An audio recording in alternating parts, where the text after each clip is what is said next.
ఈ భూములు ఏవైతే గతంలో ఇక్కడున్న పటవారి వ్యవస్థతో గుడికి ఏర్పాటు చేయడం జరిగింది సర్వే నంబర్లలో.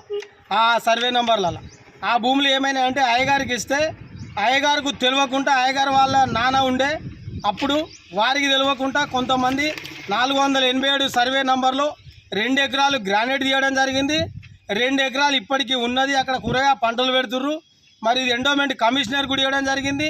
ఎండోమెంట్ కమిషనర్ ద్వారా గెజెట్ కూడా ఇవ్వడం జరిగింది. కోర్టులో కేసు ఉన్నదని చెప్తుర్రు.